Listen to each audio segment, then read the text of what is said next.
আসসালামু আলাইকুম। আশা করি সবাই ভালো আছেন। গ্রাম বাংলার ঐতিহ্যবাহী খাবার হচ্ছে খুদে ভাত। তো আজকে খুদে ভাত নিয়ে বসে গেলাম। তো বিভিন্ন অঞ্চলে ভিন্ন ধরনের নাম আছে। আমাদের এখানে এটাকে বৌয়া বলে। ভাতের যে চাল হয় ওই চাল থেকে ছোট, ছোট চালগুলাকে দিয়ে রান্না করা হয় খুদে ভাত। তো এখানে ৩ রকমের ভর্তা।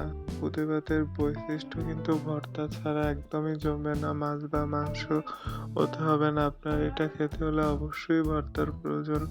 লাল, লাল মরিচের ভর্তা, ধনেপাতা দিয়ে বাদামের ভর্তা এবং নারিকেলের ভর্তা। আরো অন্যান্য অনেক ধরনের ভর্তা আছে। খাবারের টেস্ট যদি বাড়াইতে হয় এবং খুদে ভাতের যদি আসল টেস্ট পেতে হয় তাহলে আপনাকে ভর্তা দিয়েই খেতে হবে। আর এটা সব দোকানেই এভেলেবেল পাওয়া যায় এই চালটা। গ্রামের চাইতে শহরে এটা বেশি ভালো পরিচিত এবং বেশি ভালো কিনতে পাওয়া যায়।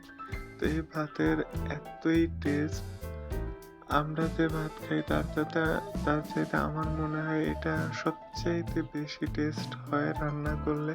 আমাদের এখানে এটা ডাল দিয়ে রান্না করা হয়, খিচুড়ি যেইভাবে রান্না হয় ওইভাবেই রান্না করা হয়। যে যেই রকমের ডাল দিয়ে খেতে পছন্দ করে, তবে মশারির ডালটা দিয়ে রান্না করলে আমার কাছে সবচাইতে বেশি মজা লাগে।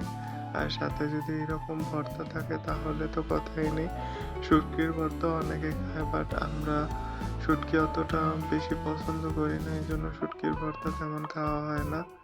বাট এইভাবে একবার হলেও ট্রাই করবেন। খুদে ভাত বাঙালির আত্মার সাথে মিশে আছে, আর এর খাবারের স্বাদ অন্য কোনোভাবেই পাওয়া যাবে না যদি নাকি ভর্তা না হয়। এটা এতটাই মজা যে আমরা মাঝে মধ্যেই করে খাই।